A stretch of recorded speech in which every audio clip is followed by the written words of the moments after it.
ಅಲ್ಲಿ ಗೆಳತಿಯರು ನಿನಗಾಗಿ ಕಾಯ್ತಾ ಇದ್ದಾರೆ. ಬೇಗ ಮದುಮಗಳಾಗಿ ಅಲಂಕಾರ ಮಾಡಿಕೊಂಡು ದೇವಸ್ಥಾನಕ್ಕೆ ಬರೋದು ಬಿಟ್ಟು ಇನ್ನು ಏನ್ ಮಾಡ್ತಿದ್ದಾಳೆ ಈ ಹುಡುಗಿ? ಅನಿತಾ, ಏ ಅನಿತಾ,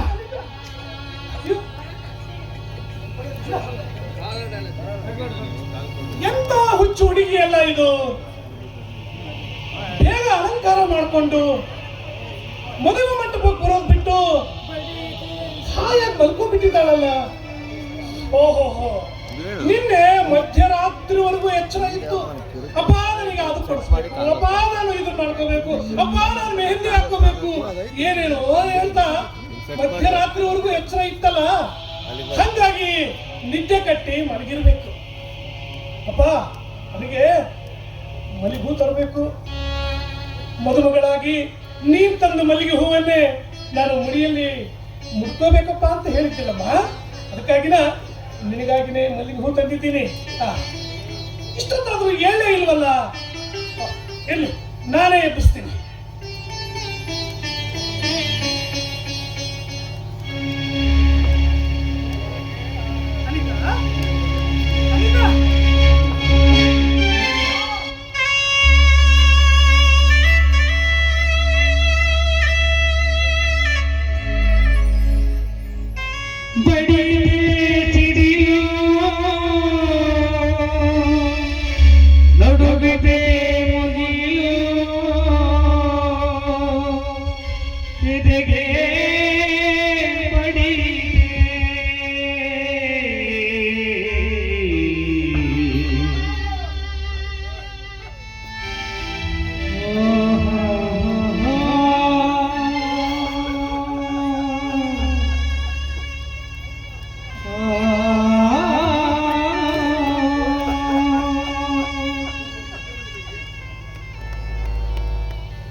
ಮದುವೆಯ ದಿನವೇ ಎಂತ ಅನಾಹುತ ಮಾಡಿಕೊಂಡೆ.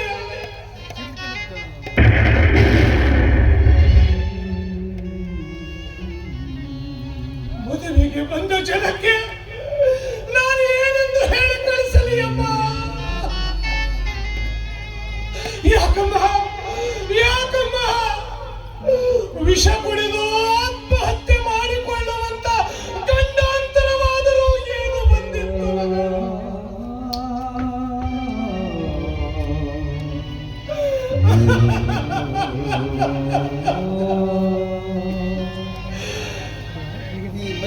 ಯಾಕಮ್ಮ ಈ ಮದುವೆ ನಿನಗೆ ಇಷ್ಟವಾಗಲಿಲ್ಲವೇ? ಅಥವಾ ನೀ ಮೆಚ್ಚಿದ ನಿನ್ನ ಸೋದರ ಮಾವ ಅರವಿಂದನೊಂದಿಗೆ ನೀ ಮದುವೆಯಾಗಲು ನಿನ್ನ ಮನ ಒಪ್ಪಲಿಲ್ಲವೇ?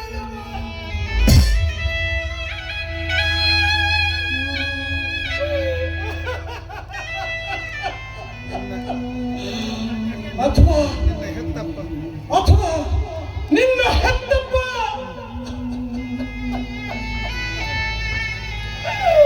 ನಿನ್ನ ಆಸೆಗೆ ತಪ್ಪಿ ನಡೆದ ನೀನಮ್ಮ.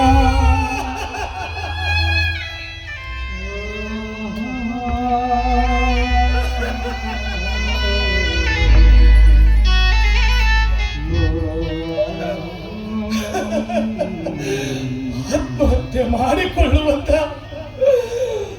ಸನ್ನಿವೇಶವಾದರೂ ನಿನ್ನ ಬದುಕಿನಲ್ಲಿ ಏನು ಜರುಗಿತು ಮಗಳೇ?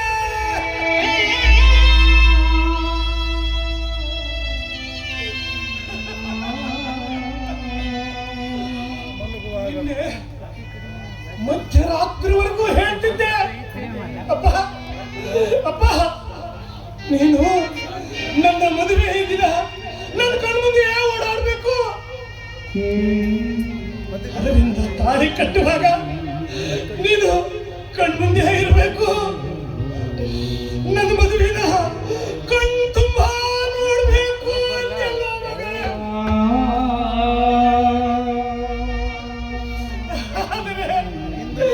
ಆದರೆ ಇಂದು ಮದುಮಗಳಾಗಿ ಮದುವೆ ಮಂಟಪಕ್ಕೆ ಹೋಗಬೇಕಾದ ನೀನು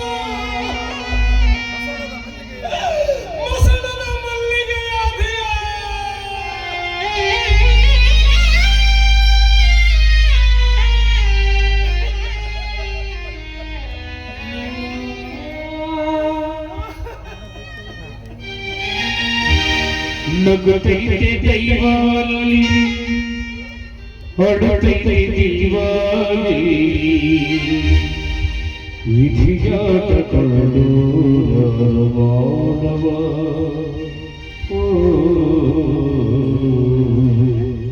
ವಿಧಿಯಾಟ ಕಳೆದು ಮಾನವ ನಗುತ್ತೈತೆ ದೈವಾಲಿ ಅಡುತ್ತೈತೆ ಜೀವಾಲಿ ನಗುತ್ತೈತೆ ದೈವಾಲಿ ಅಡುತ್ತೈತೆ ಜೀವಾಲಿ ವಿಧಿಯಾಟ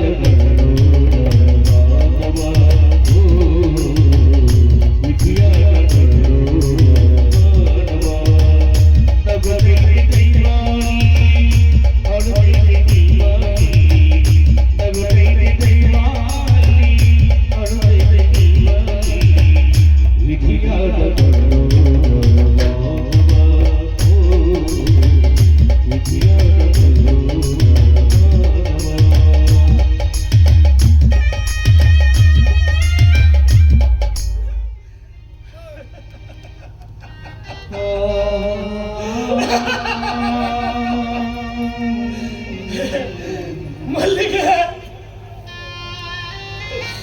ಎಂತಹ ದೃಷ್ಟಿ ಮದುಮಗಳ ಮುಡಿಗೇರಬೇಕಾದ ನೀನು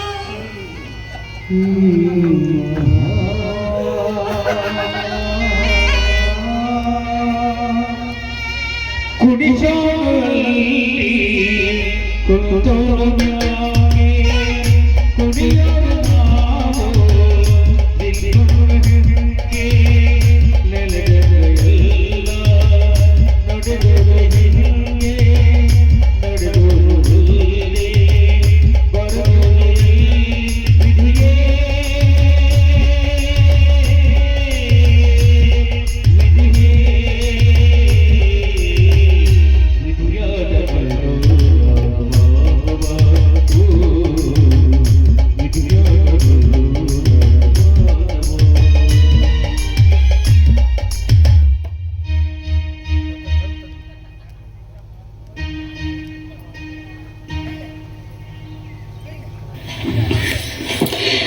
ಪ್ರೀತಿಯ ಹೆತ್ತಪ್ಪನಿಗೆ ನಿಮ್ಮ ಮುದ್ದು ಮಗಳಾದ ಅಂಬಿಕಾ ತಿಳಿಸುವುದೇನೆಂದರೆ, ಹೆತ್ತ ತಾಯಿ ತೀರಿ ಹೋದ ಮೇಲೆ ನನ್ನನ್ನು ಮುದ್ದಾಗಿ ಬೆಳೆಸಿ ನಮಗೆ ವಿದ್ಯಾಭ್ಯಾಸ ಕಲಿಸಿದರೆ ನನ್ನ ಒಪ್ಪಿಗೆಯಂತೆ ನನ್ನ ಪ್ರೇತಮನೊಂದಿಗೆ ಮದುವೆ ಮಾಡಲು ಮುಂದಾಗಿದ್ದಿರಿ.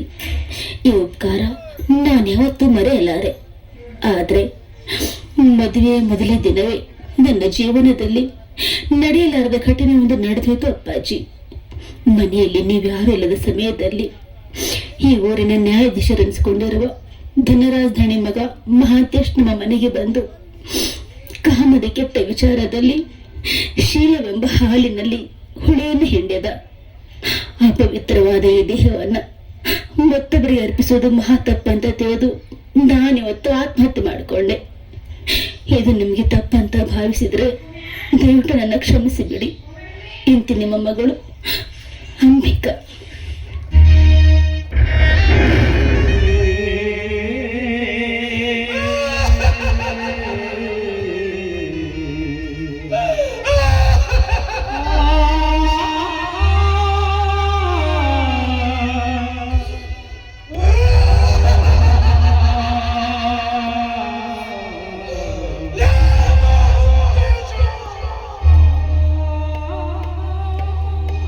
ಮದುವೆಯಾಗಬೇಕು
ಏನಾಗಿದೆ ನಿನಗೆ? ಮದುವೆಗೆ ಬಂದ ಅತಿಥಿಗಳಿಗೆ ಮನ ಬಂದಂತೆ ಮಾತನಾಡುತ್ತಿರುವೆಯಲ್ಲ, ಯಾಕೆ? ಏನಾಗಿದೆ ನಿನಗೆ? ನಮ್ಮನ್ನು ಕಂಡರೆ ಹೆದರಿ ನಡುಗುತ್ತಿದ್ದೆ. ಅಂತವನ ಮಗಳ ಮದುವೆಗೆ ಬಂದವರಿಗೆ ಆ ಬಾಯಿಗೆ ಬಂದಂತೆ ಬಗಳುತ್ತಿರುವೆಯಲ್ಲ, ಯಾಕೆ? ಏನಾಗಿದೆ ನಿನಗೆ? ಹುಚ್ಚಾಡುತ್ತಿದೆ. ಎಚ್ಚರ ಹೇಳುವವರ ಮನೆಯಲ್ಲೇ ಹುಚ್ಚನಂತೆ ದುಡಿದನಲ್ಲ, ಕಿಚ್ಚು ತಾಳಲಾರದೆ ಹುಚ್ಚು ಹಿಡಿದಿದೆ ನನಗೆ. ನೀನ್ ಏನ್ ಮಾತಾಡ್ತಾ ಇದೆಯೋ ನಮಗೊಂದು ಅರ್ಥವಾಗ್ತಾ ಇಲ್ಲ. ಅಲ್ಲಪ್ಪ, ನಮ್ಮನ್ನ ಕಂಡ್ರೆ ಗೌರವದಿಂದ ಮಾತಾಡ್ತಾ ಇದ್ದವರು ಇಂದು ಏಕ ವಚನದಲ್ಲಿ ಬಾಯಿಗೆ ಬಂದ ಹಾಗೆ ಮಾತಾಡ್ತಾ ಇದೆಯಲ್ಲ. ರವಿ, ಇಂದು ನಿನ್ನ ಮಗಳ ಮದುವೆ ಇಲ್ಲವೇ? ಮದುವೆ?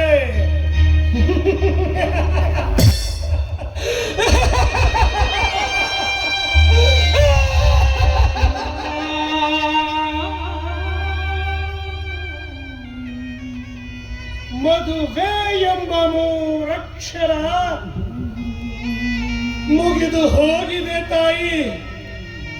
ಮದುವೆಯಾಗಬೇಕಾಗಿದ್ದ ನನ್ನ ಮಗಳು, ನಿನ್ನ ಮಗಳು, ನನ್ನ ಮಗಳು. ಏನಾಗಿದೆ ನಿನ್ನ ಮಗಳಿಗೆ? ನನ್ನ ಮಗಳು, ನನ್ನ ಮಗಳು ಆತ್ಮಹತ್ಯೆ ಮಾಡಿಕೊಂಡ.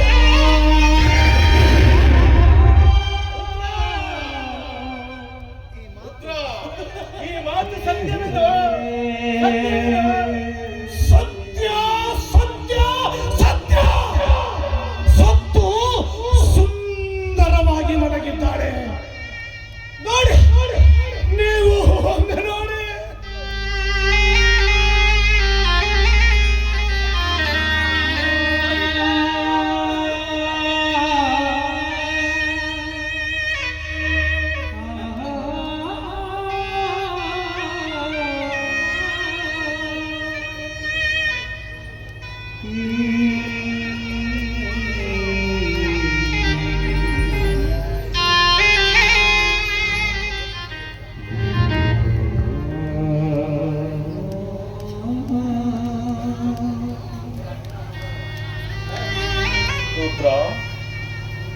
ನಿನ್ನ ಮಗಳು ಆತ್ಮಹತ್ಯೆ ಮಾಡಿಕೊಳ್ಳುವಂತಹ ಆಪತ್ತಾದರೂ ಏನಿತ್ತು?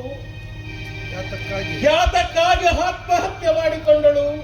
ಯಾವ ಹವಾಮಾನಕ್ಕಾಗಿ ಆತ್ಮಹತ್ಯೆ ಮಾಡಿಕೊಂಡಳು ರುದ್ರ? ಆಪತ್ತು, ಅಪಮಾನ, ಅವಮಾನ ಇವುಗಳನ್ನೆಂದು ತಂದುಕೊಂಡವಳಲ್ಲ ನನ್ನ ಮಗಳು. ಅವಳನ್ನು ಅಪಮಾನ ಮಾಡಿ ಅವಮಾನಗೊಳಿಸಿ ಅವಳಿಗೆ ಆಪತ್ತು ತಂದೊಡ್ಡಿ ಅವಳ ಮೇಲೆ ಅತ್ಯಾಚಾರ ಮಾಡಿದ.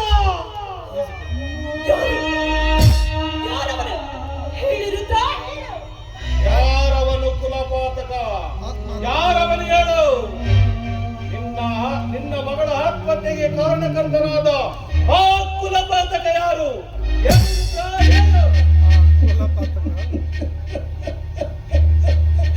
ಆ ಕುಲಪಾತಕ ಬೇರೆ ಯಾರು ಅಲ್ಲ, ಬೇರೆ ಯಾರು ಅಲ್ಲ, ನಿಮ್ಮ ಉದರದಲ್ಲೇ ಜನಿಸಿದ ನಿಮ್ಮ ಮಗಳು ಅಂತೇಶ.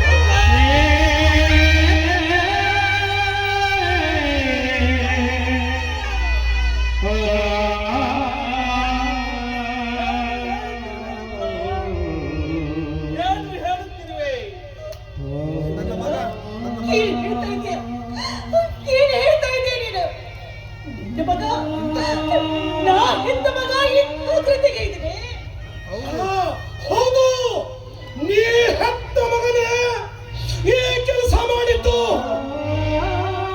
ನನ್ನ ಮಾತಿನ ಮೇಲೆ ನಂಬಿಕೆ ಬರಲಿಲ್ಲ ಅಂದ್ರೆ ಓದಿ, ನೀವು ಒಮ್ಮೆ ಓದಿ.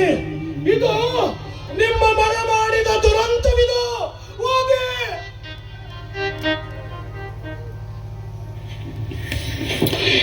ಪ್ರೀತಿ ಹೆತ್ತಪ್ಪನಿಗೆ ನಿಮ್ಮ ಮುದ್ದು ಮಗಳಾದ ಅಂಬಿಕಾ ತಿಳಿಸುವುದೇನೆಂದರೆ, ಹೆತ್ತ ತಾಯಿ ತೀರಿ ಹೋದ ಮೇಲೆ ನನ್ನನ್ನು ಮುದ್ದಾಗಿ ಬೆಳೆಸಿ ನನಗೆ ವಿದ್ಯಾಭ್ಯಾಸ ಕಲಿಸಿದರೆ ನನ್ನ ಒಪ್ಪಿಗೆಯಂತೆ ನನ್ನ ಪ್ರೇತಮನೊಂದಿಗೆ ಮದುವೆ ಮಾಡಲು ಮುಂದಾಗಿದ್ದರೆ ಈ ಉಪಕಾರ ನಾನು ಯಾವತ್ತೂ ಮರೆಯಲಾರೆ. ಆದರೆ ಮದುವೆಯ ಮೊದಲೇ ದಿನವೇ ನನ್ನ ಜೀವನದಲ್ಲಿ ನಡೆಯಲಾರದ ಘಟನೆ ಒಂದು ನಡೆದೋಯ್ತು ಅಪ್ಪಾಜಿ.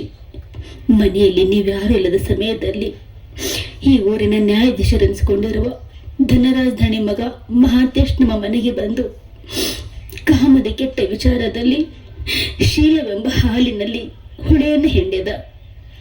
ಅಪವಿತ್ರವಾದ ಈ ದೇಹವನ್ನು ಮತ್ತೊಬ್ಬರಿಗೆ ಅರ್ಪಿಸೋದು ಮಹಾ ತಪ್ಪಂತ ತಿಳಿದು ನಾನಿವತ್ತು ಆತ್ಮಹತ್ಯೆ ಮಾಡಿಕೊಂಡೆ. ಇದು ನಿಮಗೆ ತಪ್ಪಂತ ಭಾವಿಸಿದರೆ ದಯವಿಟ್ಟು ನನ್ನ ಕ್ಷಮಿಸಿಬಿಡಿ. ಇಂತಿ ನಿಮ್ಮ ಮಗಳು ಅಂಬಿಕಾ.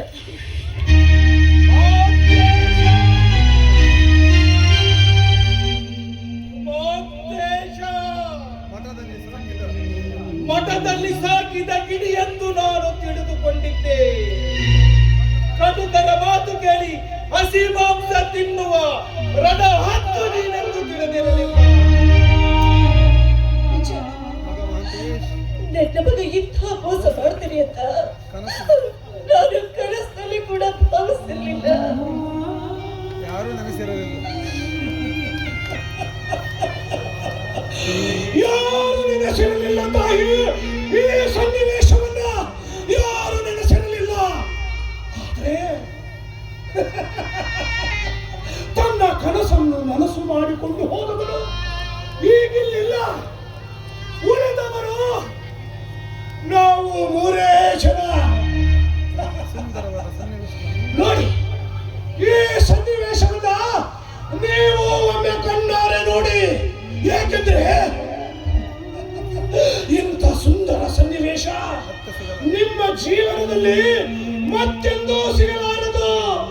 ನೋಡಿ, ಸಂತೋಷ ಪಡಿ, ಸಂತೋಷ ಪಡಿ. ಬಡವನ ಮನೆ ಹಾಳಾದರೆ ಭತ್ತ ಬೆಳೆಯುವವನ ಮನೆಗೆ ಕೊಪ್ಪು ಬರುತ್ತದೆ ಎನ್ನುವ ಮಾತು ಸುಳ್ಳಾಗಲಿಲ್ಲ, ಸುಳ್ಳಾಗಲೇ ಇಲ್ಲ.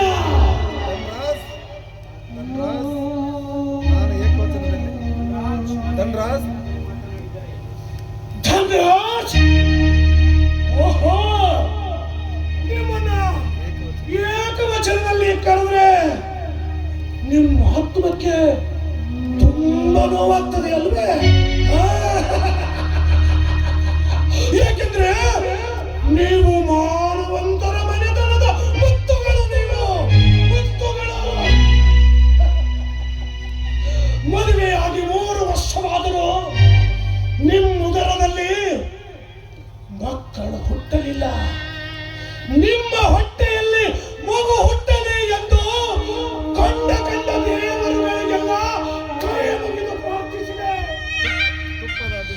ನಿಮ್ಮ ಹೊಟ್ಟೆಯಲ್ಲಿ ಗಂಡು ಮಗುವೆ ಹುಟ್ಟಿದರೆ ತುಪ್ಪದ ಅಭಿಷೇಕ ಮಾಡಿಸ್ತೀನಿ ಅಂತ ಹರಕೆ ಹೊತ್ತೆ. ಆದ್ರೆ ನಿಮ್ಮ ಮಗ ಹಾಲು ಉಳಿಸಿದವರಿಗೆ ವಿಷ ಕಕ್ಕಿ ಹೋದ.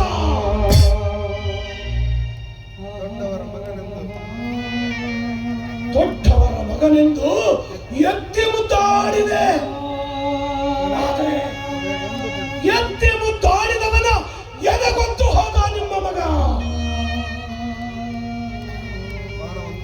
ಮಾನವಂತರ ಮನೆತನವೆಂದು ತಿಳಿದು ಇಷ್ಟು ಪ್ರಾಮಾಣಿಕತೆಯಿಂದ ದುಡಿದ ನನಗೆ ಒಳ್ಳೆಯ ಕಾಣಿಕೆ ಕೊಟ್ಟಿರಿ ಧನ್ರಾಜ್. ಈ ನಿಮ್ಮ ಋಣನ, ಈ ನಿಮ್ಮ ಋಣನ ನಾನು ಯಾವತ್ತೂ ಮರೆಯಲ್ಲ, ಯಾವತ್ತೂ ಮರೆಯಲ್ಲ. ಧನ್ರಾಜ್, ನಾನೊಂದು ನಿಮಗೊಂದು ಮಾತು ಹೇಳುತ್ತೇನೆ, ನೆನಪಿದೆಯೇ? ದುಡಿಸಿಕೊಳ್ಳುವವರ ಮನೆಯಲ್ಲಿ ಆಳು ಮಗನಾಗಿ ಇರ್ತಾನೆ ಹೊರತು ಅವನೆಂದು ಯಜಮಾನ ಆಗಲಾರ ಎಂದು. ಕೊನೆಗೂ ಈ ಹಾಳು ಮಗನನ್ನ ಹಾಳು ಮಾಡಿಬಿಟ್ರೆ ಇವನೊಬ್ಬ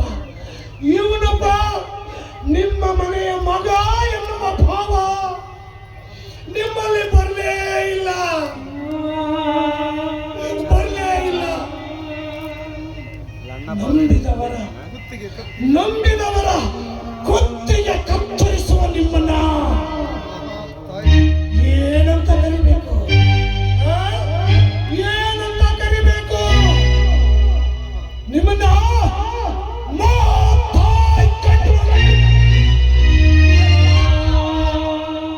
ಏನ್ ಮಾತಾಡ್ತಾ ಇದೀಯ? ಏನ್ ಮಾತಾಡ್ತಾ ಇದೀಯ ನೀನು? ಯಾಕೆ ನಿಮ್ಮ ಮನಸ್ಸಿಗೆ ಯಾಕೆ ತಾಯಿ? ಓಹೋ, ನಿಮ್ಮ ಮನಸ್ಸಿಗೂ ಬಹಳ ನೋವಾಯ್ತೆ. ಅಂದ್ರೆ ನಿಮ್ಮ ಮಗ ಮಾಡಿದ ತಪ್ಪು ನಿಮಗೆ ಒಪ್ಪಿಗೆ ಆಯ್ತೆ. ಯಾಕಂದ್ರೆ ಒಪ್ಪಿಗೆ ಆಗಿರ್ಬೇಕು. ಅದಕ್ಕೆ ಅಲ್ವೇ ನನ್ನ ಹೊಟ್ಟಿಲಿ ಹೆಣ್ಣು ಮಗುವೆ ಹುಟ್ಟಿ ಅಂತ ಹರಕೆ ಹೊತ್ರಿ. ಹೆಣ್ಣು ಮಗು ಹುಟ್ಟಿದೆ ಅಂತ ನಿಮ್ಮಲ್ಲಿ ಕರೆತಂದ್ರೆ ನೀವು ಕೊರಳಲ್ಲಿ ಬಂಗಾರದ ಸರವನ್ನೇ ಹಾಕಿ ಆಶೀರ್ವದಿಸಿದ್ರಿ. ಯಾಕೆ ಗೊತ್ತಾ? ಮುಂದೊಂದು ದಿನ ಮನೆ ಮುರುಕ ಮಹಾಂತೇಶನೊಂದಿಗೆ ನನ್ನ ಮಗಳ ಮೇಲೆ ಅತ್ಯಾಚಾರ ಮಾಡಿಸಲೆಂದೇ ನೀವು ಒಂದು ಕೊಟ್ಟ ಕಾಣಿಕೆ, ಒಂದು ಕೊಟ್ಟ ಕಾಣಿಕೆಯನ್ನ ಇಂದು ಚೆನ್ನಾಗಿ ತೀರ್ಸ್ಕೊಂಡ್ಬಿಟ್ರಿ.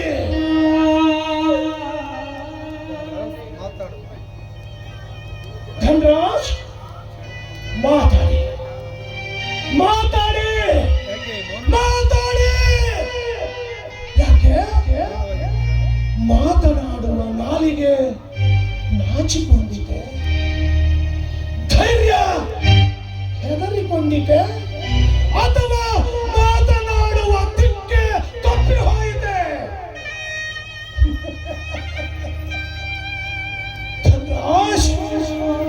ಸುತ್ತ 40 ಹಳ್ಳಿಗೆ ನ್ಯಾಯ ಹೇಳುವ ನ್ಯಾಯವಂತರು, ನೀತಿವಂತರು, ಧರ್ಮವಂತರು,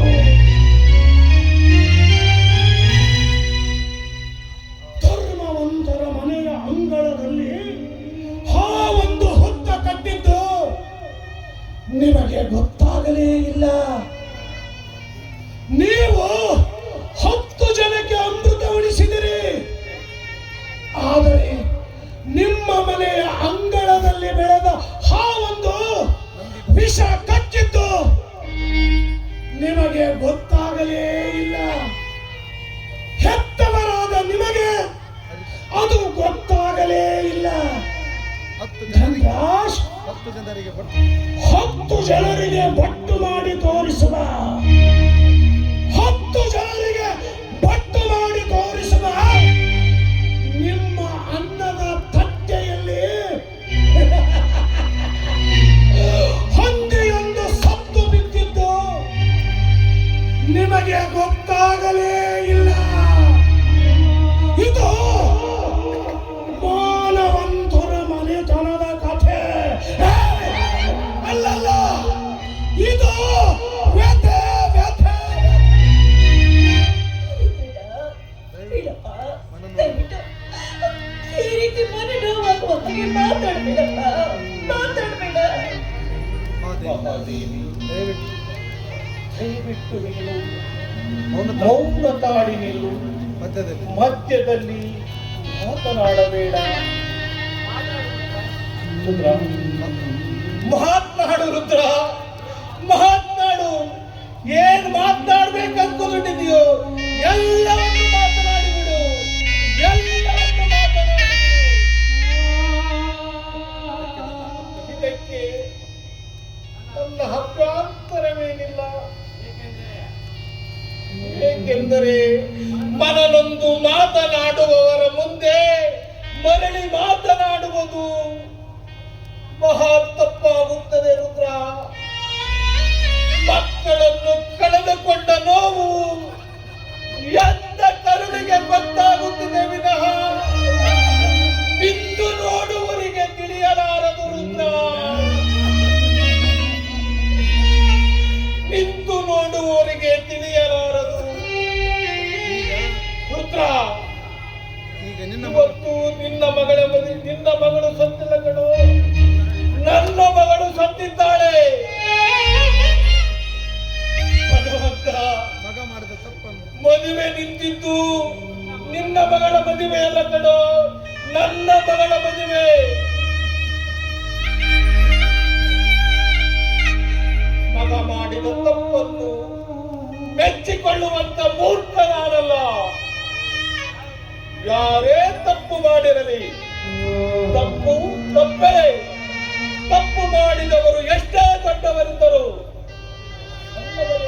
ಮಾಡುತ್ತಿದ್ದಾರೆ.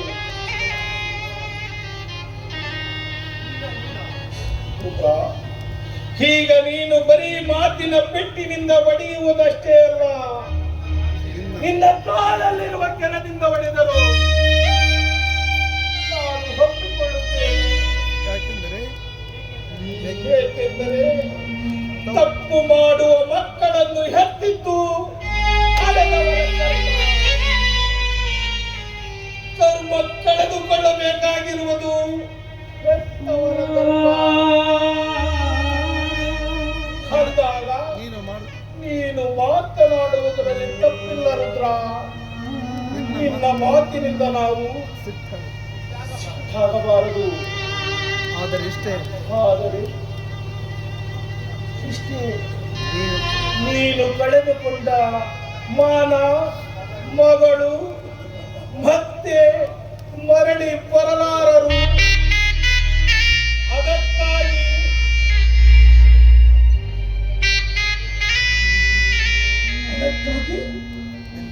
ಅದಕ್ಕಾಗಿ ನಿಮ್ಮ ಮಗ ಮಾಡಿದ ತಪ್ಪನ್ನು ನಾನು ಮರೆತು ಬಿಡಬೇಕೆ? ಮರೆತು ಬಿಡು ಅಂತ ಹೇಳಲು ನಾನೇನು ಹುಚ್ಚನಲ್ಲ. ಎಚ್ಚರ ತಪ್ಪಿ ನನ್ನ ಮಗ ಮಾಡಿದ ತಪ್ಪಿಗೆ ಶಿಕ್ಷೆ ಕೊಡಲು ನನಗೆ ಬಿಟ್ಟುಕೊಡು. ಅದು ನಿನ್ನ ಕೈಯಿಂದ ಆಗಬಾರದು. 10 ಜನರಿಗೆ ನ್ಯಾಯ ಹೇಳುವ ನಾನು ನನ್ನ ಮಗನಿಗೆ ನಾನು ಶಿಕ್ಷೆ ಕೊಡದೆ ಹೋದರೆ ಆ ದೇವರು ಸಹ ಮೆಚ್ಚಲಾರನು.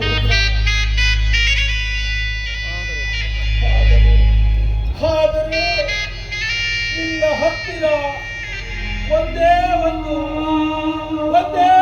ಭಿಕ್ಷೆ ಕೇಳುತ್ತೇನೆ ರುದ್ರ, ಭಿಕ್ಷೆ ಕೇಳುತ್ತೇನೆ. ಅದು ಇಲ್ಲ ಅಂತ ಹೇಳಬಾರದು ರುದ್ರ, ಇಲ್ಲ ಅಂತ ಹೇಳಬಾರದು.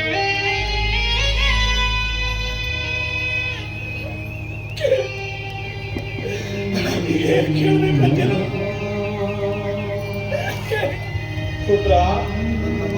ನನ್ನ ಮಾತು ನಡೆಸಿ ಕೊಡ್ತೀನಂತ ನನಗೆ ಮಾತು ಕೊಡು ರುದ್ರ, ಮಾತು ಕೊಡು.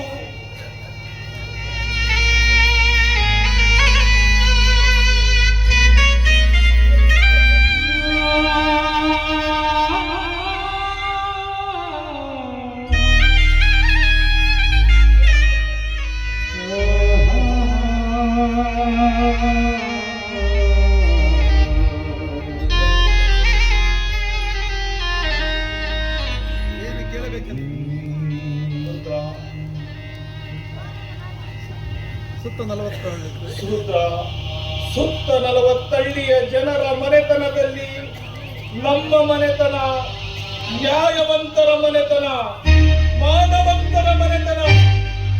ಇಂಥ ಮನೆತನದಲ್ಲಿ ಹುಟ್ಟಿದ ಮಗ ಇಂಥ ಕೀಳು ಕೆಲಸ ಮಾಡಿದ್ದಾನೆಂದು ಮಂದಿಗೆ ಗೊತ್ತಾದರೆ ಈ ಮನೆತನದ ಮಾನ ಮಣ್ಣು ಪಾಲಾಗಿ ಹೋಗುತ್ತದೆ ರುದ್ರ, ಮಣ್ಣು ಪಾಲಾಗಿ ಹೋಗುತ್ತದೆ.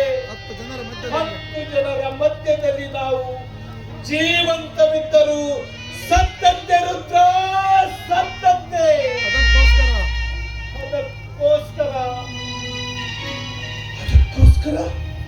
ಅದಕ್ಕೋಸ್ಕರ ನಾನೇನ್ ಮಾಡ್ಬೇಕು?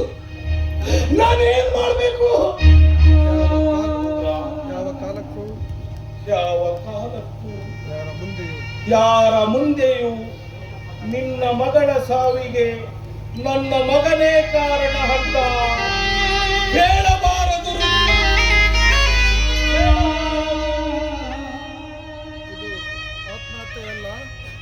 ಇದು ಆತ್ಮಹತ್ಯೆಯಲ್ಲ, ಆಕಸ್ಮಿಕ ಸಾವು ಎಂದು ಮುಚ್ಚಿ ಹಾಕು ರುದ್ರ, ಮುಚ್ಚಿ ಹಾಕು. ಮದುವೆಗೆ ಬಂದವರಿಗೆ ಹೇಳಿ ಕಳಿಸುವ ಜವಾಬ್ದಾರಿ ನಿಂದು. ನಿನ್ನ ಮಗಳ ಸಾವಿನಿಂದ ನನ್ನ ಮನೆತನದ ಮಾನ ಹೋಗಬಾರದು ರುದ್ರ, ಹೋಗಬಾರದು. ನನ್ನ ಮನೆತನ ಮಾನ ಉಳಿಸಿಕೊಡು ಅಂತ ನಿನ್ನ ಹತ್ರ ಕೈ ಮುಗಿದು ಕೇಳುತ್ತೇನೆ.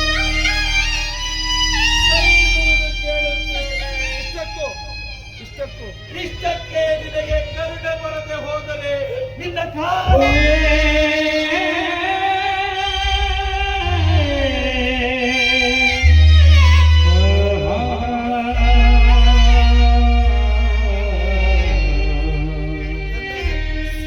ದಂಡರಾಜರೇ ಹತ್ತರೆ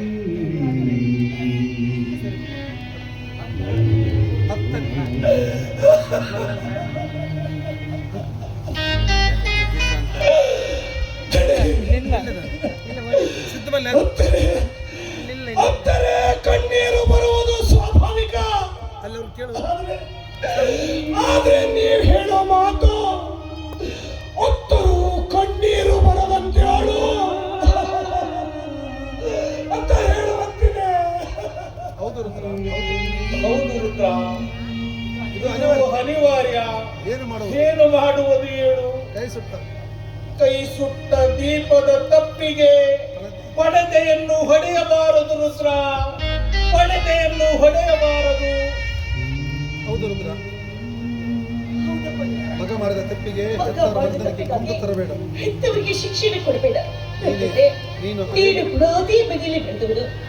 ಅದೊಂದು ಭಾರವನ್ನ ನೀನು ಹೊತ್ತುಕೊಡಲೇಬೇಕು. ಮಹಾದೇವಿ, ಮಹಾದೇವಿ, ನಮ್ಮ ಮನೆತನಕ್ಕೆ ರುದ್ರ ಇಟ್ಟ ಅಭಿಮಾನ.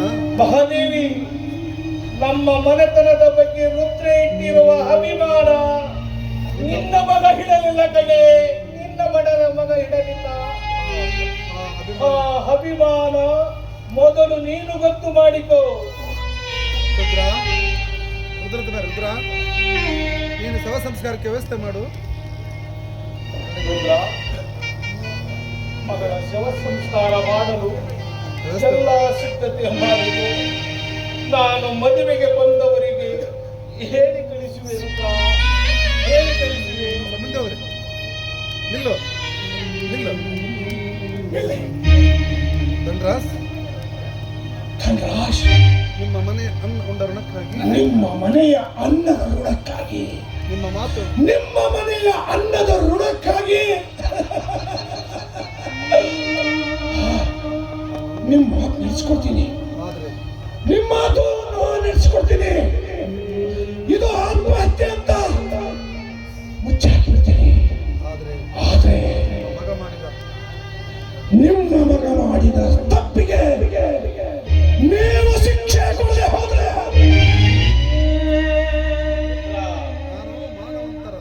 ನಾನು ಮಾನವಂತರ ಮನೆತನದಲ್ಲಿ ಹುಟ್ಟಿದವನು. ನೀನೇ ಕಾದು ನೋಡು. ನೋಡಿ, ನಿಮ್ಮಿಬ್ಬರಿಗೂ ಬೇಡವೇ, ದಯವಿಟ್ಟು ನನ್ನ ಮಾತು ಕೇಳಿ. ನಿಮ್ಮಿಬ್ಬರಿಗೂ ಕೈ ಮುಗಿದು ನನ್ನ ಮಗ ಮಾಡಿದ ತಪ್ಪು ಅಂತ ನನಗೆ ಚೆನ್ನಾಗಿ ಗೊತ್ತು. ಆ ತಪ್ಪಿಗಾಗಿ ಬೇಕಾದ್ರೆ ಅವನಿನ ಈ ಊರಿನ ಬಿಟ್ಟು ದೂರ ಎಲ್ಲಾದ್ರೂ ಕಳಿಸ್ಕೊಟ್ಬಿಡಿ. ಅದು ಯಾವುದೇ ಕಾರಣಕ್ಕೂ ಕೆಟ್ಟ ವಿಚಾರವನ್ನು ಮಾಡಬೇಡ್ರಿ. ಇದು ನಿನಗೆ ಗೊತ್ತಾಗಲಾರದ ವಿಷಯ. ಮೊದಲು ಮುಂದೆ ಸಾಗು.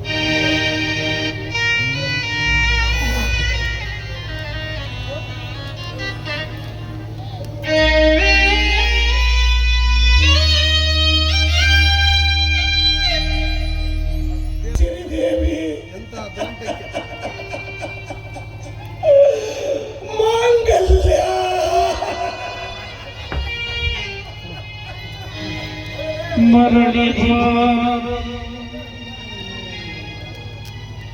ಎಂತ ದುರಂತಕ್ಕೆ ತಂದೊಡ್ಡಿತು. ಹೇ ಭಗವಂತ, ಯಾಕಪ್ಪ ಈ ಸನ್ನಿವೇಶವನ್ನ ನೀನು ನೋಡಿ ಖುಷಿ ಪಡ್ಬೇಕಲ್ವೇ?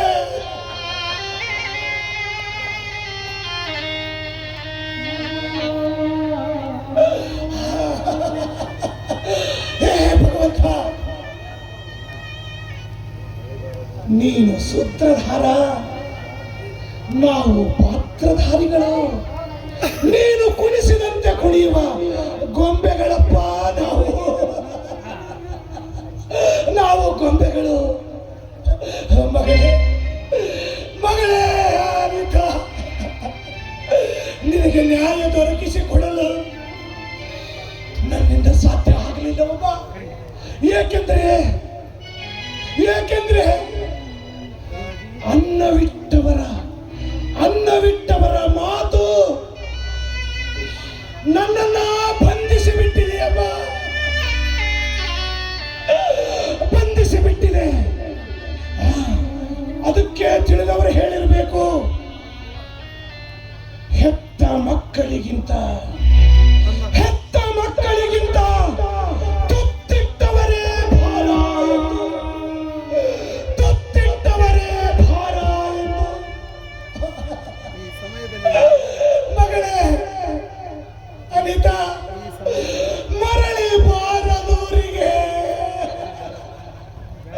ನಿನ್ನ ಪಯಣ.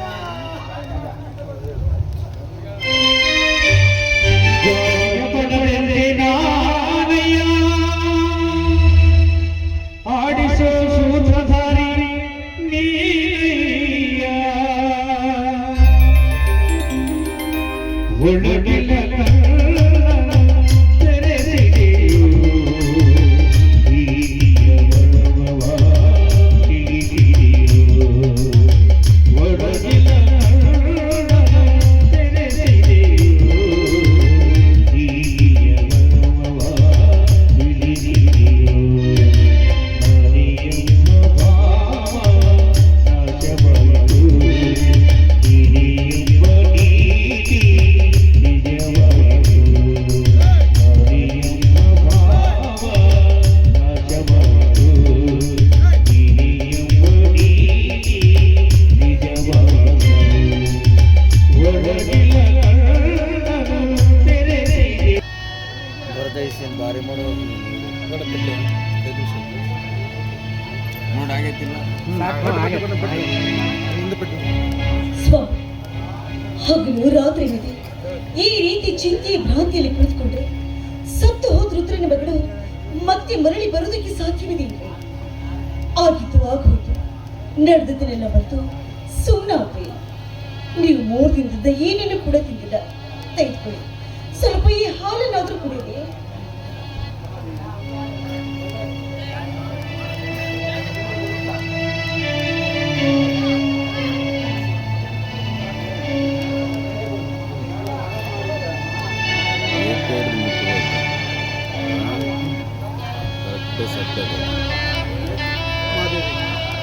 ಮಗ ಮಾಡಿದ ಬಾಯಿ ಮಗ ಮಾಡಿದ ಮಾನಹೀನ ಕೃತಿಗೆ ಈ ಮನೆತನದ ಮಾನವೇ ಕುಸಿದು ಮಸಣವಾಗುವ ಪ್ರಸಂಗ ಬಂದಿತು ನಮ್ಮ ಪಾಲಿಗೆ. ಪ್ರಾಣಕ್ಕಿಂತ ಹೆಚ್ಚಾಗಿ ಪ್ರೀತಿ ಮಾಡಿದ ಮಗಳ ಪ್ರಾಣವನ್ನೇ ಬಲಿಕೊಟ್ಟು ಈ ಮನೆತನದ ಮಾನ ಉಳಿಸಿದ ಪುಣ್ಯವಂತನ ಋಣ ನಾವು ಯಾವತ್ತೂ ಮರೆಯಬಾರದು ಮಾದೇವಿ, ಯಾವತ್ತೂ ಮರೆಯಬಾರದು. ಮಗನೆಂಬ ಮಮಕಾರದ ಕಿಚ್ಚಿನಲ್ಲಿ ಬಿದ್ದು ಹುಚ್ಚುತನದ ಆವೇಶದಲ್ಲಿ ನಮ್ಮ ಮಗ ಮಾಡಿದ ತಪ್ಪಿಗೆ ಶಿಕ್ಷೆ ಯಾವತ್ತೂ ತಪ್ಪಬಾರದು ಮಹಾದೇವಿ, ತಪ್ಪಬಾರದು. ಅದಕ್ಕಾಗಿ ನ್ಯಾಯದ ನಡುಗಂಬದ ಮನೆಯಲ್ಲಿ ನಿಂತು ನ್ಯಾಯವಂತನಾಗಿ ನಾನು ಒಂದು ನಿರ್ಧಾರಕ್ಕೆ ಬಂದಿದ್ದೇನೆ. ನನ್ನ ಮನದಲ್ಲಿ ಮಗ ಮಾಡಿದ ತಪ್ಪು ಮಗ ಮಾಡಿದ ತಪ್ಪಿಗಾಗಿ ಯಾವ ನಿರ್ಧಾರವನ್ನು ತೆಗೆದುಕೊಂಡಿದ್ದೀರಾ ಈ ನಿಮ್ಮ ಮನದಲ್ಲಿ? ಮಹಾದೇವಿ, ನಾನು ನಾನು ಕೇಳುವ ಮಾತಿಗೆ ಮರು ಉತ್ತರ ಅಷ್ಟೇ ಕೊಡು, ಹೆಚ್ಚಿಗೆ ಹೆಚ್ಚಿಗೆ ಮಾತನಾಡಬೇಡ. ಕೇಳಿ ಏನು ಕೇಳುತ್ತೇನೆ. ಆಯ್ತು ಸ್ವಾಮಿ, ನೀವೇನಂತ ಹೇಳಿ. ಮಹಾದೇವಿ, ನಾನು ನಿನಗೇನಾಗಬೇಕು? ನನ್ನ ಕರುಳಿಗೆ ತಾಳಿ ಕಟ್ಟಿದ ಗಂಡ ಅಂದ್ರೆ ನನ್ನ ಪಾಲಿನ ದೇವರು. ಗಂಡನ ಆಜ್ಞೆಯನ್ನು ಪಾಲಿಸುವುದು ಸತಿಯಾದವಳ ಧರ್ಮ, ಅದು ಅವಳ ಆದ್ಯ ಕರ್ತವ್ಯ ಕೂಡ. ಹೌದಲ್ವೇ? ಹೌದು. ಹಾಗಾದರೆ ಒಂದು ವೇಳೆ ಗಂಡನ ಆಜ್ಞೆಯನ್ನು ತಿರಸ್ಕರಿಸಿದರೆ ಅಂಥವಳು ಸತಿಯಲ್ಲ, ಪತಿಗೆ ದ್ರೋಹ ಮಾಡಿದ ಸತಿ ದ್ರೋಹಿ ಅವಳು. ಸರಿ, ಹಾಗಾದರೆ ಹಾಗಾದರೆ ಈಗ ನಾನೊಂದು ಮಾತು ಕೇಳುತ್ತೇನೆ, ನನ್ನ ಮಾತು ನಡೆಸಿಕೊಡುತ್ತೇನೆಂದು ನನಗೆ ಮಾತು ಕೊಡು. ನೋಡಿ ಮಾತಿನ ಮರ್ಮವನ್ನು ನೋಡಿ ಸ್ವಾಮಿ, ಮಾತು ಕೊಟ್ಟು ವಚನ ಭ್ರಷ್ಟನಾಗುವುದಕ್ಕಿಂತ ಅದಾವ ನಿಮ್ಮ ಮಾತು ಅಂತ ಬಹಿರಂಗ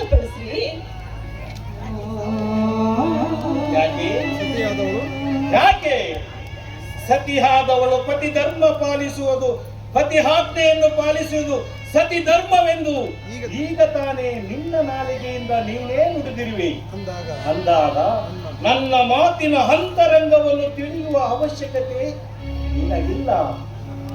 ನನ್ನ ಮಾತು ನಡೆಸಿಕೊಡ್ತೀಯೋ ಇಲ್ಲೋ ಅಷ್ಟೇ ಅಷ್ಟೇ ಹೇಳು. ಆದ್ರೆ ಸತ್ಯವಾಗ್ಲೂ ನಾನು ನಿಮ್ಮ ಮಾತ್ರ ನಡೆಸ್ಕೊಡ್ತೀನಿ ಅಂತ ನನ್ನ ಹೆತ್ತವರ ಮೇಲೆ ಆಣೆ ಮಾಡಿ.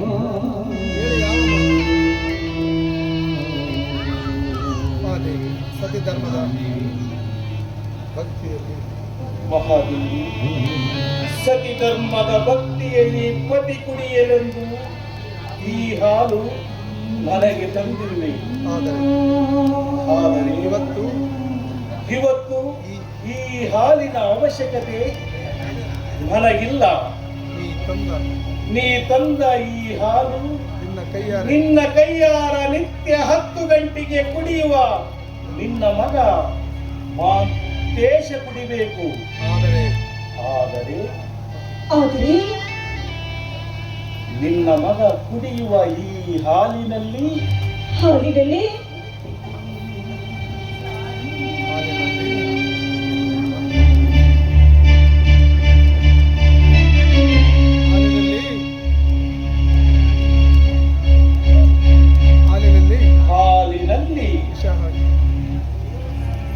ವಿಷ ಬೆರೆಸಿ ಕುಡಿಸಿ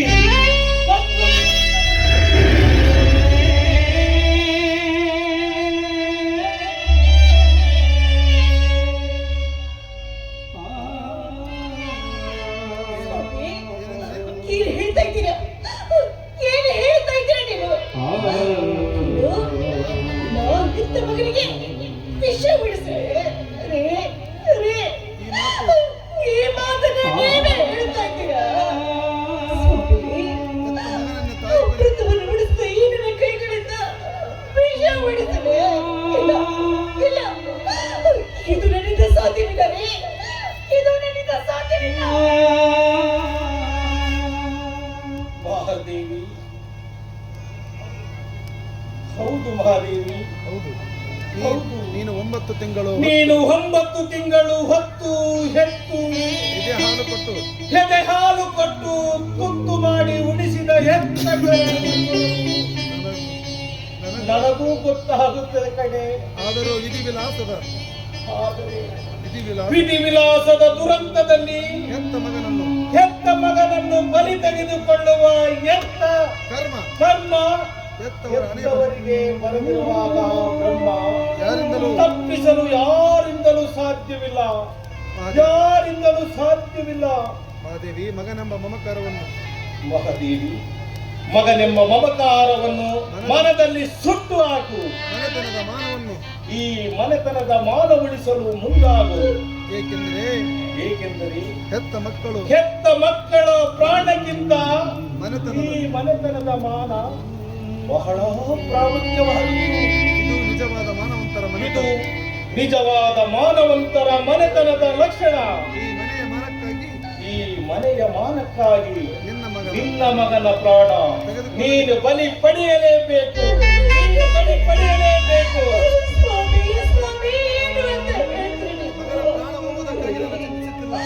ನಾನು ನನ್ನ ಮಗನ ಪ್ರಾಣ ಹೋಗುತ್ತೆ ಅಂತ ಚಿಂತೆ ಮಾಡ್ತಾ ಇಲ್ಲ ರೀ. ಈ ಜಗತ್ತಲ್ಲಿ ಯಾವ ತಾಯಿಯಾದ್ರೂ ತಾಯಿ ಹೆತ್ತ ಮಗನಿಗೆ ವಿಷ ಉಣಿಸುವುದಕ್ಕೆ ಸಾಧ್ಯವಿಲ್ಲ. ಯಾಕಿಲ್ಲ? ದೈವ ಪರೀಕ್ಷಿಸಲು ನಿಂತಾಗ ಭಕ್ತ ಸಿರಿಯಾಳನ ಆಜ್ಞೆಗೆ ಅವನ ಸತಿಯಾದ ಚಂದ್ರಮತಿ ತನ್ನ ಮಗನ ಮರಣ ಹೋಮವನ್ನೇ ಮಾಡಲಿಲ್ಲವೇ? ಬಾಲಚಂದ್ರನ ಹೆಂಡತಿ ಅನಸೂಯ ಗಂಡನ ಮಾತಿಗಾಗಿ ತನ್ನ ಮಗನ ಪ್ರಾಣವನ್ನೇ ಬಲಿ ಕೊಡಲಿಲ್ಲವೇ? ಅದರಂತೆ ನಮ್ಮ ಮನೆತನದ ಮಾನ ಕಳೆಯಲು ಮುಂದಾದ ನಿನ್ನ ಮಗನ ಪ್ರಾಣ ನೀನು ಬಲಿ ಪಡೆಯಲೇಬೇಕು.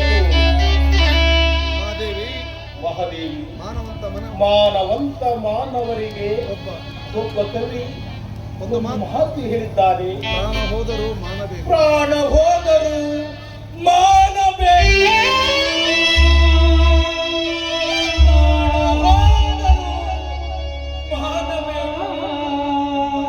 ಎಂಬ ಕವಿಗಳ ನಾಣ್ಣುಡಿಯನ್ನು ನಾವು ಯಾವತ್ತೂ ಮರಿಬಾರದು ಮಹಾದೇವಿ. ಮಹಾದೇವಿ ನಿನ್ನ ನನಗೆ ಹೆಚ್ಚಿಗೆ ಮಾತನಾಡಲು ಅಭ್ಯಾಸವಿಲ್ಲ. ಈಗ ಈಗ ಒಂದೇ ಒಂದು ಮಾತು. ಯಾವುದು? ಯಾವುದು? ನಿನಗೆ ಮಗ ಬೇಕು ಅಥವಾ ಮಾಂಗಲ್ಯ ಬೇಕು? ನಿನಗೆ ಮಗ ಬೇಕು ಅಥವಾ ಮಾಂಗಲ್ಯ ಬೇಕು?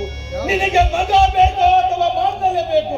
ಯಾವುದು ಹೇಳು ಮಹಾದೇವಿ, ಯಾವುದು ಹೇಳು? ಸ್ವಾಮಿ, ನೀವು ನನಗೆ ರೀತಿ ಕೇಳಿದ್ರೆ ನಾನು ನಿಮಗೇನು ಅಂತ ಉತ್ತರಿಸ್ತೇನೆ. ಮಗ ಮತ್ತು ಮಾಂಗಲ್ಯ ಇವೆರಡು ನನ್ನೆರಡು ಕಣ್ಣುಗಳಿದ್ದಾವೆ. ಅದರಲ್ಲಿ ಯಾವುದನ್ನ ಬೇಕು ಎನ್ನಲಿ, ಯಾವುದನ್ನ ಬೇಡ ಎನ್ನಲಿ. ಸತಿ ಸ್ಥಾನದಲ್ಲಿ ಬಿಟ್ಟು ನಾನು ಹೇಳುವುದು ಒಂದೇ ಒಂದು ಮಾತು. ಯಾವುದು? ಮಗ ಹೋದರೂ ಮಾಂಗಲ್ಯ ಬೇಕು, ಮಗ ಹೋದರೂ ಮಾಂಗಲ್ಯ ಬೇಕು, ಮಗ ಹೋದರೂ ಮಾಂಗಲ್ಯವೆಂಬ ಸರವು ಶ್ರೀಮತಿಗೆ ಸಿರಿಯ ಬಲವು. ಮಾಂಗಲ್ಯವೆಂಬ ಸರವು ಶ್ರೀಮತಿಗೆ ಸಿರಿಯ ಬಲವು. ಮಹಾದೇವಿ, ನಿಜವಾದ ಮಾತನ್ನೇ ಮಾತನಾಡಿದ್ದೀರಿ ಮಹಾದೇವಿ. ಹೆಣ್ಣಿನ ಸ್ಥಾನದಲ್ಲಿ ನಿಂತು ನೋಡು ಮಹಾದೇವಿ. ಈಗ ಮಹಾಂತೇಶ್ ಮಗ ಮಾಂತೇಶ್ ಬರುವ ಸಮಯ. ತಾಯಿ ಎತ್ತ ತಾಯಿಯ ಕೈಯಿಂದ ನಿತ್ಯ 10 ಗಂಟೆಗೆ ಕುಡಿಯುವ ಅವನ ಮನದಲ್ಲಿ ತುಂಬಿಕೊಂಡಿರುತ್ತದೆ. ಅವನ ಮನದಲ್ಲಿ ತುಂಬಿಕೊಂಡಿರುತ್ತದೆ. ನಿನ್ನ ಕೈಯಿಂದ ಕೊಡುವ ಈ ಹಾಲಿನಲ್ಲಿ ವಿಷ ಹಾಕಿ ಕೊಲೆ ಮಾಡು ಮಹಾದೇವಿ.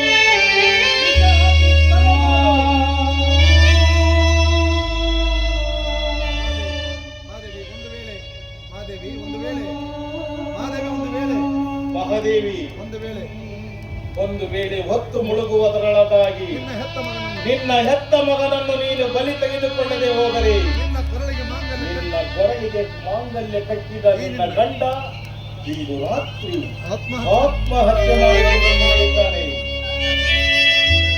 ಹಾಗೂ ಒಂದು ವೇಳೆ ನಮ್ಮಿಬ್ಬರನ್ನು ಉಳಿಸಿ ನೀನು ಸತ್ರೆ ನಿನಗೆ ನಾಡೆಯಾಗಿದೆ. ಯಾವುದು ಉಳಿಸ್ಕೊಳ್ತೀವೋ ಯಾವುದು ಕಳ್ಕೊಳ್ತೀವೋ ನಿರ್ಧಾರ ನಿಂದು.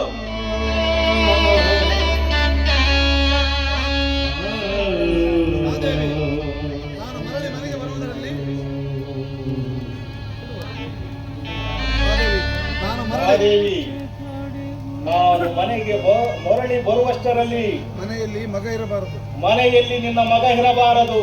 ಅವನು ಎಡ ಇರಬೇಕು. ಅದು ಆಗದೆ ಹೋದ್ರೆ ನಿನ್ನ ಕೊರಳಲ್ಲಿರುವ ಮಾಂಗಲ್ಯ ನಿನ್ನದಲ್ಲ, ಅದು ನಿಂದಲ್ಲ. ನಿರ್ಧಾರ ನಿನಗೆ ಬಿಟ್ಟದ್ದು. ಯಾವುದು ಉಳಿಸ್ಕೊಳ್ತೀವೋ ಯಾವುದು ಕಳ್ಕೊಳ್ತೀವೋ ನಿನಗೆ ಬಿಟ್ಟದ್ದು. ನಿರ್ಧಾರ ನಿಂದು. ವಿಷ ಕೊಡ್ರಿ.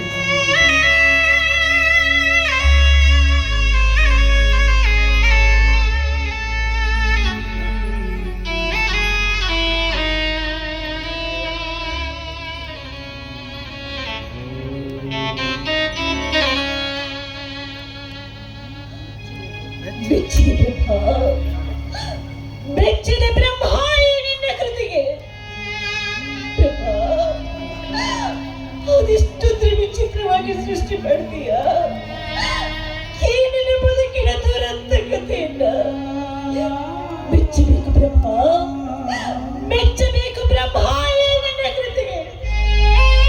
ಅದಕ್ಕೆ ಬಲ್ಲವರು ಹೇಳಿರ್ಬೇಕು, ಬ್ರಹ್ಮ ಬರಹವನ್ನ ಬಲ್ಲವರಾರು ಎಂದು. ಮೆಚ್ಚದೆ ಬ್ರಹ್ಮ, ಮೆಚ್ಚದೆ ನಿನ್ನ ಕೃತಿಗೆ. ಮಗನೆಂಬ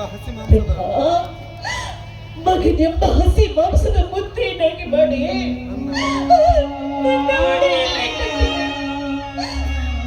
ಹತ್ತುಗಳ ಕಣ್ಣಿಗೆ ಬೀಳದಂತೆ ನೋಡಿಕೊಳ್ಳುತ್ತ ನನಗೆ ಎಚ್ಚರಿಕೆಯನ್ನು ಕೊಟ್ಟೆ.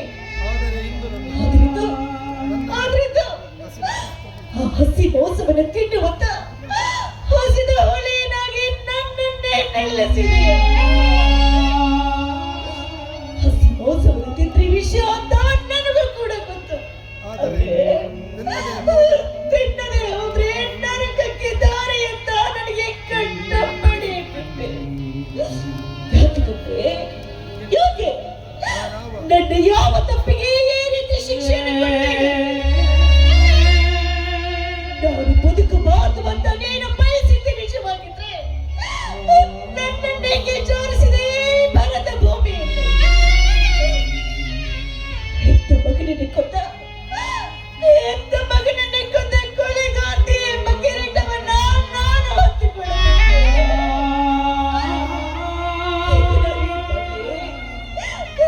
ಯಾವುದರ ಕೈ ಹಿಡಿಯಲಿ, ಯಾವುದರ ಕೈ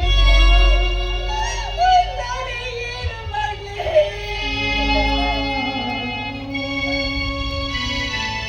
ಕಣ್ಣ ಮುಚ್ಚಿ ಕಾಡಿ ನುಡಿ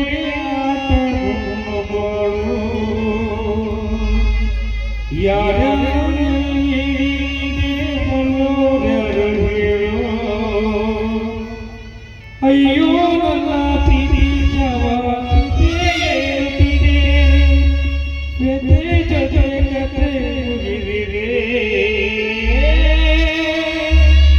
ವಿಧಿಯ ನಾಟಕ ವಿಧಿಯ ನಾಟಕ ವಿಧಿಯ ನಾಟಕ ವಿಧಿಯ ನಾಟಕ. ಇಲ್ಲ, ನನ್ನ ಹೆತ್ತ ಕರುಳು ಕಲ್ಲಾಗಲೇಬೇಕು. ಕಟ್ಟಿಕೊಂಡವನು ಉಳಿಯಲೇಬೇಕು. ಕಟ್ಟಿಕೊಂಡವನು ಉಳಿಯಲೇಬೇಕು.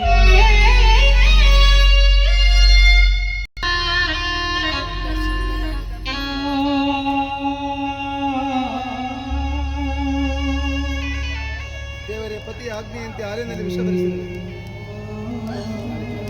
ದೇವರೇ, ಪತಿಯ ಆಜ್ಞೆಯಂತೆ ಹಾಲಿನಲ್ಲಿ ವಿಷ ಬೆರೆಸಿದ್ದೀನಿ. ಇದು ಇದು ಸತ್ಯವಾದ ಧರ್ಮ. ಆದ್ರೆ ತಂದೆ, ನಾನಿಲ್ಲಿ ಕೇಳಿಕೊಡೋದು ಒಂದೇ ಒಂದು ಕೋರಿಕೆಪ್ಪ. ಎಷ್ಟು ದಿವಸ ನಾನು ಮಾಡಿದ ಪೂಜೆ ಪುರಸ್ಕಾರ ನಿನ್ನ ಮನಸ್ಸಿಗೆ ಬಂದಿದ್ದೆ ನಿಜವಾದ್ರೆ ಈ ವಿಷದ ಹಾಲು ಅಮೃತವಾಗಬೇಕು. ನೀನಿನ್ನ ಬದುಕಿದೀಯ ಅಂತ ಅರ್ಥ. ಆದ್ರೆ ಇಲ್ಲವಾದ್ರೆ ನನ್ನ ಪಾಲಿಗೆ ದೇವರಿಲ್ಲ, ದೇವರಿಲ್ಲ.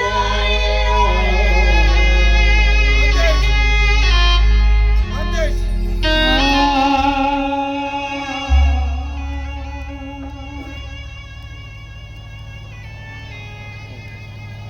ಅಮ್ಮ, ಯಾಕಮ್ಮ ಮೌನವಾಗಿ ನಿಂತಿರುವೆ? ಮಗ ಬರುವ ಮಗ ಮನೆಗೆ ಬರುವಷ್ಟರಲ್ಲಿ ಮನೆಗೆ ಬಾಗಿಲಲ್ಲಿ ನಿಂತ್ಕೊಂಡು ಅಂಗೈಯಲ್ಲಿ ಕೈಯಲ್ಲಿ ಗ್ಲಾಸ್ ಇಟ್ಕೊಂಡಿದ್ಯಲ್ಲಮ್ಮ. ಎಷ್ಟಮ್ಮ ಎಷ್ಟಮ್ಮ ಈ ನಿನ್ನ ಮಗನ ಮೇಲೆ ಪ್ರೀತಿ ವಾತ್ಸಲ್ಯ. ನಿನ್ನಂತ ನಾನು ಎಷ್ಟೋ ತಾಯಂದ್ರೆ ನೋಡಿದ್ದೇನೆ.